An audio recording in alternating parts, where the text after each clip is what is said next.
Okay, Sean, I was going to give you a little video tutorial on bass guitar because just looking at a book might confuse you, at least initially, even though a book's a fine way to learn.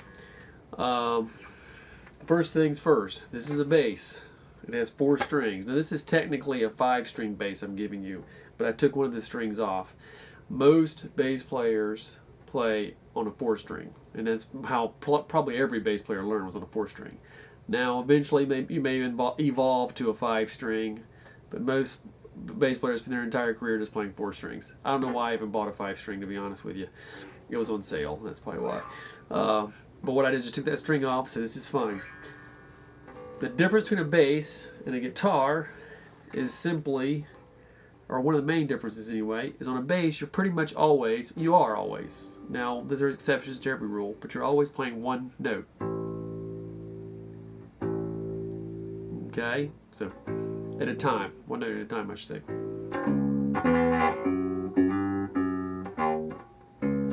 That's poorly played because I haven't played bass in a while.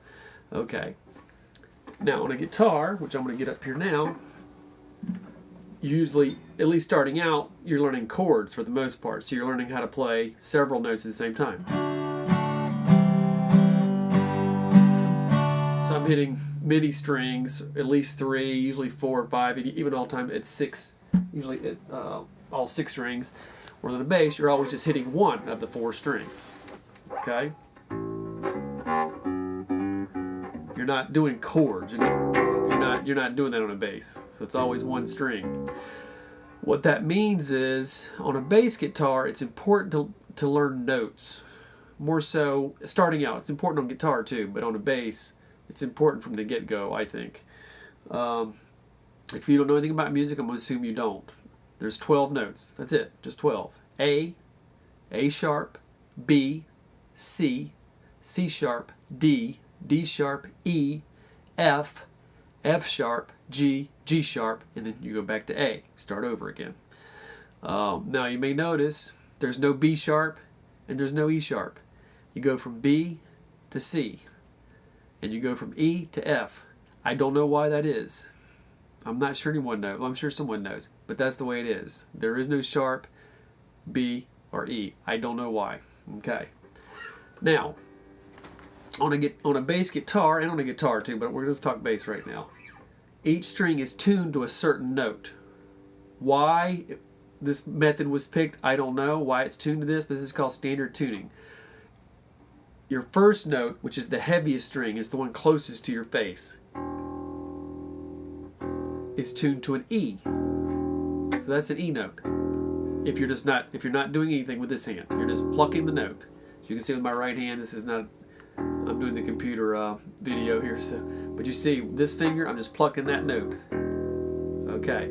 Now if I pluck the next note down, that's an A.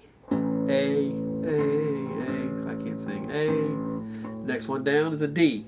D. And then the next one down is a G. G's on the highest string, the lightest string on the guitar, on the bass guitar. Not on the regular guitar, that's different. On the bass guitar, the highest string is a G. Now, this string is actually, the heaviest string is called the bottom string. That confuses people because it's actually the top of the guitar. But if someone says the bottom string, they're referring to the heaviest string on the guitar. So that's the bottom string. Even though it's at the top, it's called the bottom. Now, you'll hear people make that mistake though. So even if you hear someone say bottom string, they still could be talking about this one closest to the floor. But to be correct, the bottom string is the heaviest string on the guitar. So the E is the heaviest string. Alright, so that's the open E. Okay, that's called the open E. That means you're not doing anything with this hand. Just open. You're just plucking that string and it's open. Okay, I'm on the heaviest string, the string closest to my face. So E. Now, I mentioned there's no such thing as an E sharp. You go straight to F. So if you go to this first fret right here, that's between it's the little box here, that's an F. E, open, F. Oh, that's bad. E, F. So that means the next box is an F sharp. G, G sharp, A sharp, B, remember there is no B sharp, so this is a C, C sharp, D, D sharp, and then you're back to E. This here's the 12th, called the 12th fret, and that's always the same as the open. So if I pluck down here, if I do this with totally open, it's an E. If I push down here, it's an E. That means you started back to square one right here. So that's E, A, D, G, E, A, D, G. Very important when you're playing bass to know notes. So the next string is an A. That's the next heaviest string. So very simply, I'm going to try to get this in the frame. Sorry, this camera's terrible.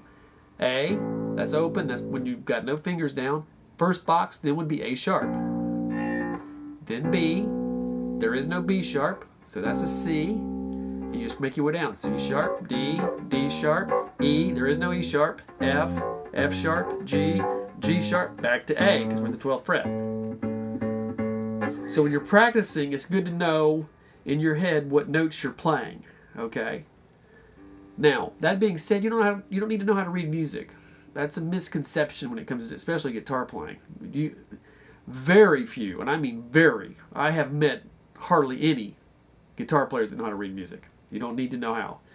I'm not saying it's not a useful skill, but that takes a lot of time and a lot of effort when you're not actually playing the guitar. And to me, it's better spent playing. There's something called tablature. You're going to see it in the book I'm going to loan you. That's what you want to learn through, tablature. That's not actually reading music. It's sort of a reading music. It's sort of a shortcut to reading music, tablature is. Now the book I'm going to give you will teach you how to read music if you want to go that route. But it's not necessary and a waste of time in my opinion.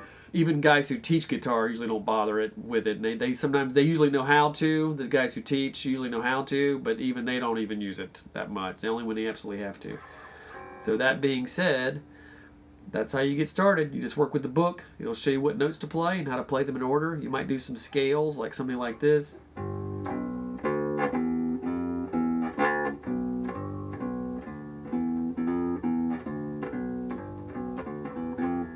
And then you'll get kind of fast at that.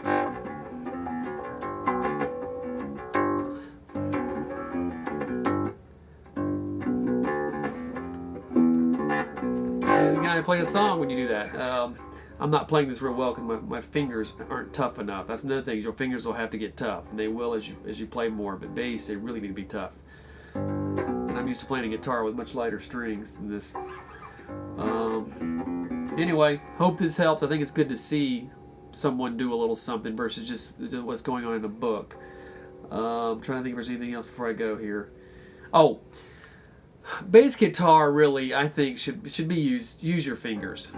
I would say if you're starting out. If you go to guitar to bass, you might want to use a pick, but you're not going that route. You're starting on a bass. My advice is play with your fingers. Even I, who play with a pick on a guitar, strumming like this with a pick, play with my fingers on a bass. Okay?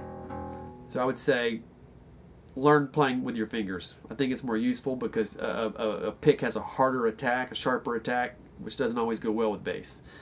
Another thing, you're going to see it, you can't see it in this video real well, but there's going to be a thumb rest. This is where you rest your thumb. I put this in on this guitar. Some people rest it on these pickups, but it's a good thing to do is rest your thumb on something and then you pluck with your fingers. But it's good to have that thumb rest there, otherwise that thumb's just kind of hanging around. It's good to have that resting there when you're playing bass. Like I said, you can do it on the pickups, but I had this put in. I put this in myself.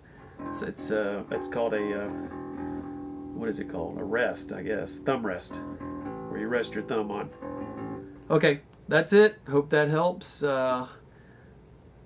Just play, man. Just play. That's all I can say.